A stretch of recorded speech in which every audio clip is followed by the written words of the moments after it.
और पाकिस्तान के बीच जो ये सीज फायर हुआ है, भारत और पाकिस्तान के बीच जो ये एक संघर्ष विराम हुआ है, उस संघर्ष विराम को समझने के लिए कि हमारे प्रधानमंत्री ने यह फैसला किया है तो यूं ही नहीं किया होगा।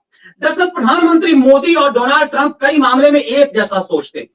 इस मामले में निश्चित रूप से डोनाल्ड ट्रंप की भूमिका है। दरअसल पाकिस्तान की बीती रात जो कुटाई हुई, उस कुटाई से पाकिस्तान पूरी तरह से तबाह हो गया।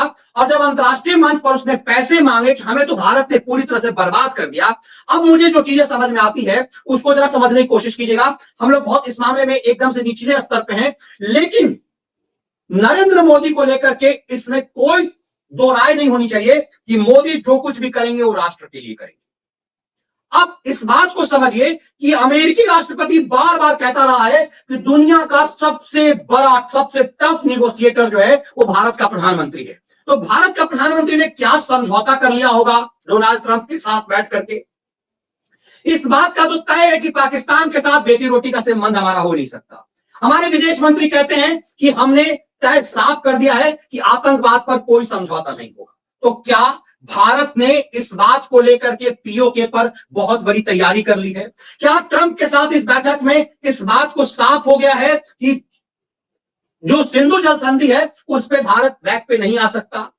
दाऊद इब्राहिम और हाफिज सईद को लेकर के क्या कोई बड़ा समझौता हो गया है? निश्चित रूप से एक निगोशिएशन जो हुआ है, तो समझौता जो हुआ है वो भारत के हित में बहुत महत्वपूर्ण हुआ होगा। इस बात से हम कतई इंकार नहीं कर सकते हैं। तो तय सी बात है कि कुछ पाकिस्तान ने भी पाया होगा। तो पाकिस्तान की स्थिति एक भिखारी राष्ट्र की है, तो पाकिस्तान ने क्या पाया होगा? पाकिस्तान ने माल पाया, क्योंकि पाकिस्तान ने यह महसूस किया कि दुनिया को पाकिस्तान ने बता दिया कि भारत ने हमें बर्बाद कर दिया है। पाकिस्तान ने दुनिया को बता दिया कि उसके 9 आतंकवादी बेस को बर्बाद कर दिया गया है। पाकिस्तान ने दुनिया को यह बताया कि भारत ने एक रात में ही उसके पूरे मिलिट्री बेस को बर्बाद कर दिया। ऐसे में उसे अपने आप को सुधार करने के लिए, अपने आप को स्थापित करने के लिए उसे कुछ पैसे चाहिए।